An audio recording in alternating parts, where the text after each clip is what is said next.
não tem autoridade sobre os filhos depois de grande, né? Depois de maior, né?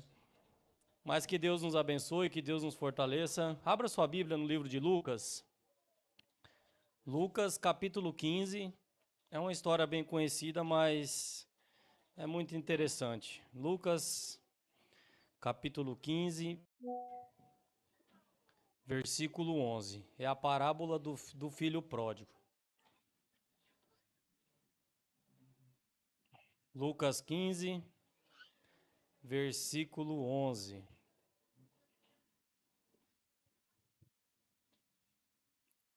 Antes de começar a leitura, a nossa reflexão, vamos curvar a nossa fronte, vamos orar, vamos pedir direção para Deus para que nos capacite no entendimento. Vamos lá. Querido e bondoso Deus, obrigado, Senhor, por mais essa oportunidade da sua palavra estar aberta. Que o Senhor possa recarregar as nossas energias, as nossas baterias, que a gente consiga, Pai, sair daqui fortalecido pela sua graça, pela sua misericórdia. A parábola do filho pródigo, Pai, é muito interessante porque não se trata só do filho, mas se trata do pai. Esse pai de amor que nos acolhe, que nos entende. Às vezes a sociedade não entende, marido, esposa não entende, filho não entende, mas o Senhor conhece a nossa estrutura, o nosso DNA, o Senhor conhece cada sentimento, conhece tudo que se passa na nossa vida, Pai. Então entra com intervenção divina, Pai, nessa manhã. Que o Senhor nos ajude, em nome de Jesus, amém. Amém. Lucas capítulo 15, versículo 11. A parábola do filho pródigo, né? Essa parábola é interessante por quê? Porque na cultura do Oriente Médio e na nossa cultura não faz sentido essa parábola. No Oriente Médio não faz sentido porque isso é um insulto. Quando um filho pede para o pai a herança antecipada, literalmente ele está dizendo para o pai que ele morra, né? Eu quero que você morra e, se for possível, você me dá essa herança, né? E o interessante é que tem na história um irmão aqui, um irmão mais velho, que ele fica na moita, né? Ele não fala nada, porque na cultura também do Oriente Médio, o filho mais velho, o primogênito, ele tem a responsabilidade de chamar a atenção do filho mais novo por essa atitude, né? E também para a nossa cultura também é uma coisa que a gente não entende também. Porque imagine dois filhos, né? Imagine um pai e dois filhos, né? E no decorrer da leitura a gente vai tirando algumas conclusões, a gente vai meditando. Vamos lá. A parábola do filho pródigo, verso 11. Continuou certo homem, tinha dois filhos. Verso 12. O mais moço disse ao pai: Pai, dá-me a parte dos bens que me cabe. E eles lhe repartiram os haveres. Então, essa parábola é interessante, que o pai ele não só distribui o bem para o filho mais novo, mas o pai também distribui o bem para o filho mais velho. Para o filho mais velho também. Então, os dois receberam herança. O mais novo que pediu, né? E o mais velho também, ele pegou a herança também. Mas no decorrer da leitura a gente vai entender. E o mais moço, né, pediu aqui os haveres, né? Verso 13. Passados não muitos dias, o filho mais moço, ajuntando tudo o que era seu, partiu para uma terra distante, e ali dissipou todos os seus bens, vivendo dissolutamente. Verso 14. Depois de ter consumido tudo, sobreveio àquele país uma grande fome, e ele começou a passar necessidade. Verso 15. Então ele então ele foi e se apregou a um dos cidadãos daquela terra, e que este mandou para os seus campos aguardar porcos. Agora, longe do seu pai, longe da sua família, longe do seu conforto, depois de ter, né, gasto tudo o que tinha, ele não tinha nem para comer. E agora ele foi cuidar porcos agora, né? E aqui no verso 16 fala que ali ele desejava que ele fartasse das alfarrobas que os porcos comiam, mas ninguém lhe dava nada. Então, caindo em si, disse: Quantos trabalhadores de meu pai têm pão com fartura e eu aqui morro de fome? O interessante é que esse filho, ele volta para o pai por interesse egoísta também. Porque se ele tivesse com todo o dinheiro que o pai tivesse dado para ele, se tivesse dado tudo certo na vida dele, ele não teria retornado para o pai. E aqui ele prepara um discurso, né? Muitas vezes a gente quer preparar algum discurso, né, para retornar ao pai, né? A gente quer preparar, elaborar alguma coisa para Deus aceitar alguma coisa nossa, né? Pai, pequei contra o Senhor, né? Ele já estava preparando aqui para chegar no pai e impactar o coração do pai, né? Eu fico pensando, Deus não precisa disso, né? Deus, ele nos conhece, né? A Bíblia fala que a nossa justiça, tudo que a gente faz de bom, é um trapo, né, de imundícia. E eu refleti nisso há muito tempo, há 20 anos atrás, eu tomei um porre de vodka com Del Valle. Porre com vodka com Del Valle. Eu era de menor ainda e eu vomitei na minha cama, nas coisas ali. Ó o que eu fiz para minha mãe não descobrir, ó a minha cabeça. Para minha mãe não descobrir, na madrugada eu limpei, passei o lençol, passei o que tinha na minha frente. Pensa, vômito, você passou lençol e eu joguei dentro do armário, dentro do guarda-roupa. Olha a capacidade que eu fiz para esconder o vestígio da situação, né? E aí eu fico pensando nisso aqui. Às vezes a gente quer, né, produzir alguma coisa para Deus, sendo que Deus já sentiu o cheiro de longe, né? Não é isso, Ricardo. Não vem com as suas elaborações, né? Se apresenta aí do jeito que esse trapo de imundícia, com essa coisa aí, né? E o verso 17 diz assim: então caindo em si disse, né, quantos trabalhadores de meu pai têm pão com fartura, e eu aqui morro de fome. Verso 18: levantar-me-ei e irei com o meu pai, ele direi, né, aqui o discurso: Pai, pequei contra o céu diante de ti, já não sou digno de ser chamado seu filho, trate-me como um dos teus trabalhadores. E levantou-se e foi para o pai. Vinha ele ainda longe, quando o seu pai o avistou, e compadecido dele, correndo, o abraçou e o beijou. E disse, né, o filho, todo o discurso que o filho tinha preparado, aquele bom moço, né, eu sou seu filho, me aceita de volta. O pai, nem escuta aquilo, porque o pai não está interessado, né, nesse discurso dele. E o pai diz assim, e o filho disse, pai, pequei contra o céu e diante de ti, já não sou digno de ser chamado teu filho.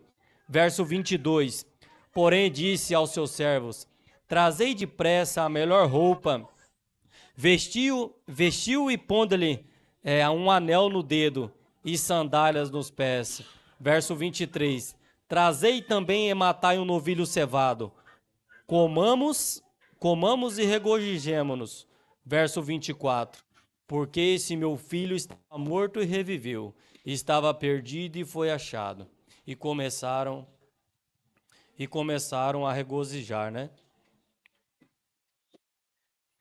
Ora, o filho mais velho estivera no campo, né? O filho mais velho, aquele que devia ter, né, conversado com o irmão, aquele que devia ter falado com ele, né? Não faz isso, não fala assim, né, com o pai desse jeito, né?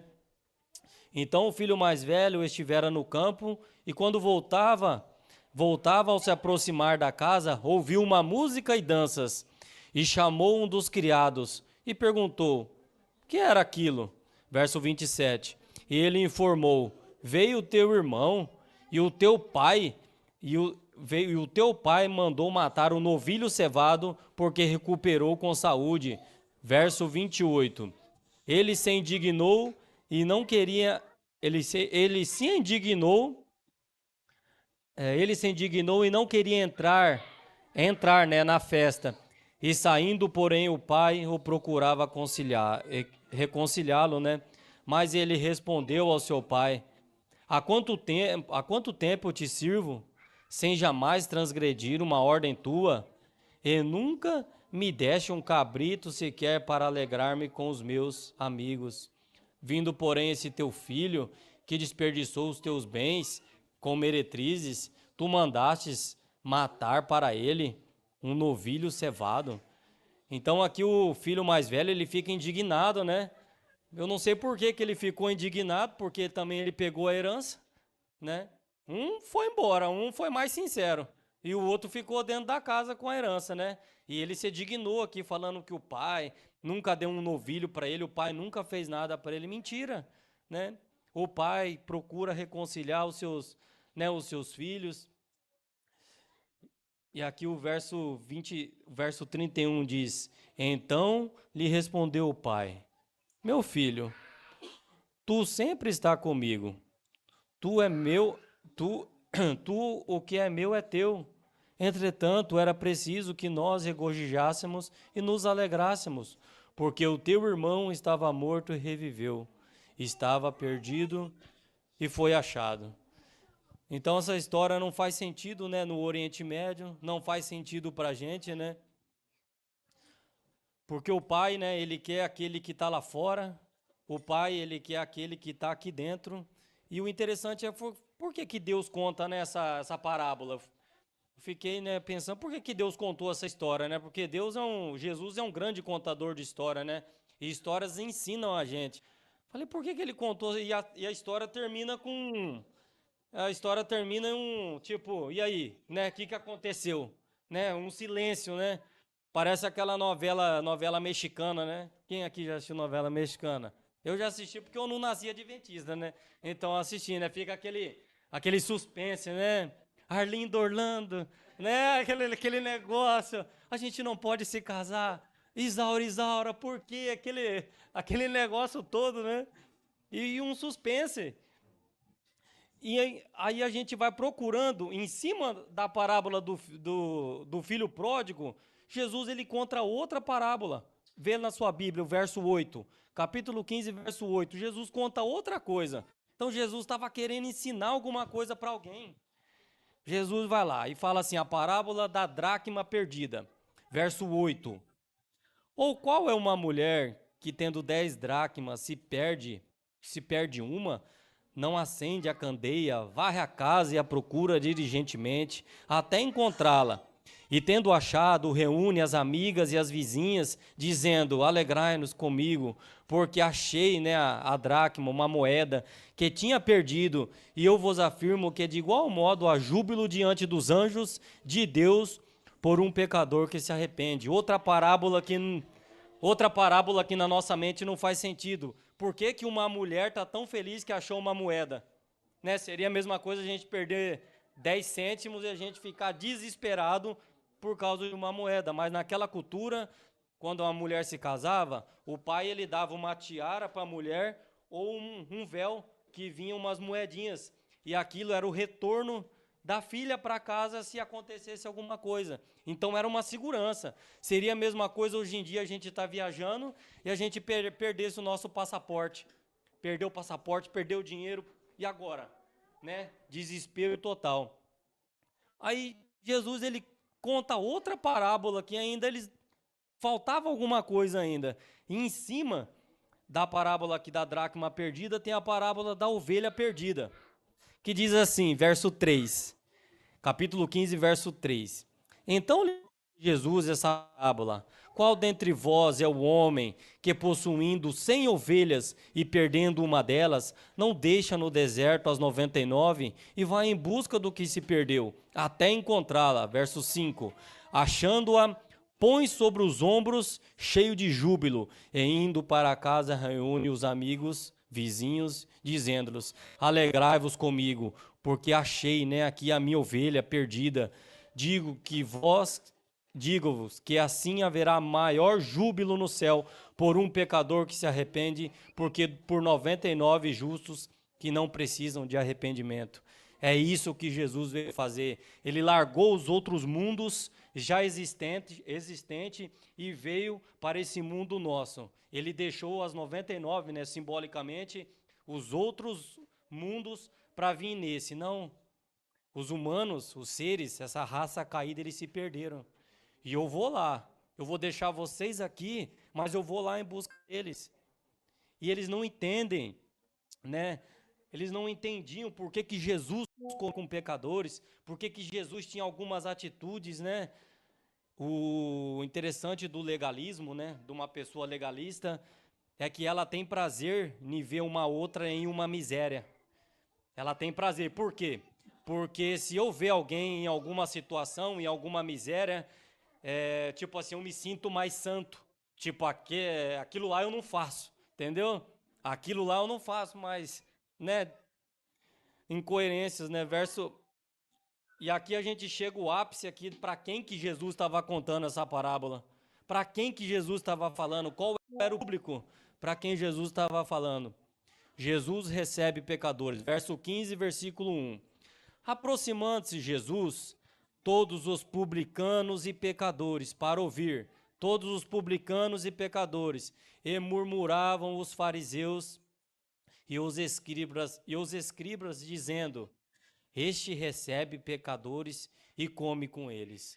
Então Jesus estava, né, ensinando para ele em meio de parábolas para os fariseus, para os escribas, estava ensinando: meu filho, você vai ficar murmurando ou você vai entrar para dentro? O que você vai fazer da vida? Você não vai atrás daquela ovelha que se perdeu? Então Jesus aqui estava passando uma mensagem para eles. Jesus tem, aqui a parábola da ovelha perdida diz que a ovelha, ela sabe que se perdeu? Ela sabe que se perdeu. Até um cachorro sabe que está longe de casa. Ele sabe. Moeda sabe que está perdida? Moeda não sabe que está perdida. Então, né, tem gente perdida dentro, tem gente perdida fora, né? E Jesus, ele aqui, ele tá passando essa mensagem.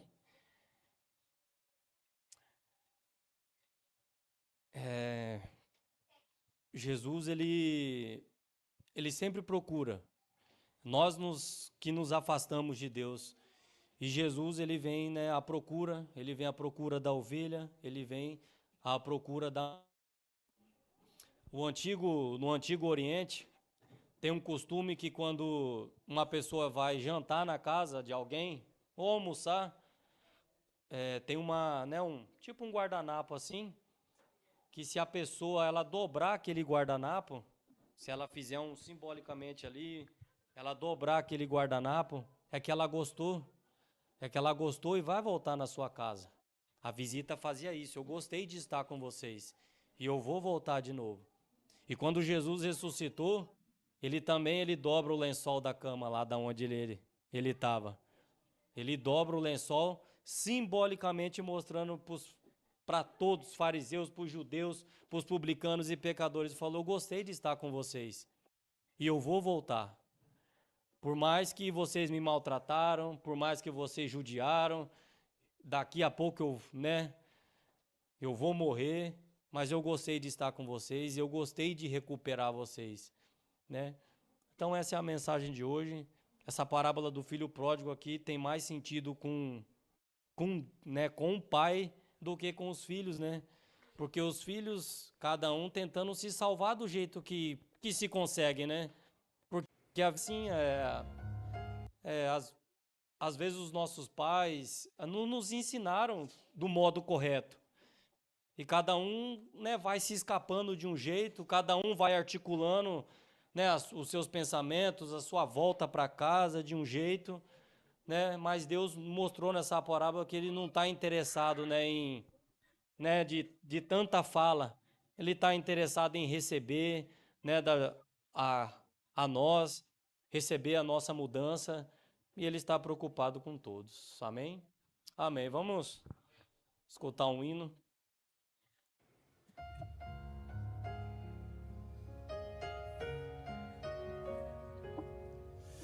Que amor é esse que um dia me salvou do meio dos meus erros e estendeu-me a sua mão? Que amor é esse que esqueceu o mal que eu fiz em toda a minha vida e me deu o seu perdão? Seu perdão, ó sim, eu sei.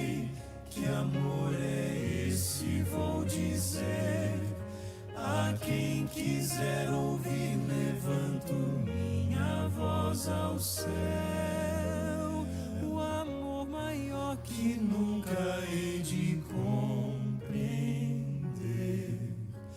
o amor que tudo pode, é o amor de Deus. Que amor é esse que nos prometeu voltar para dar a vida eterna a quem nele apenas crê? Que amor é esse que a própria vida deu, deixando a sua glória, vindo ao mundo pra morrer? Oh, sim, eu sei que amor é esse, vou dizer. A quem quiser ouvir, levanto minha voz ao céu. O amor maior que nunca hei de compreender, o amor que tudo pode, é o amor de Deus.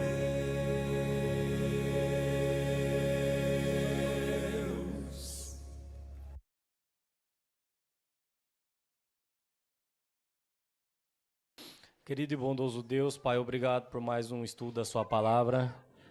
Obrigado, Pai.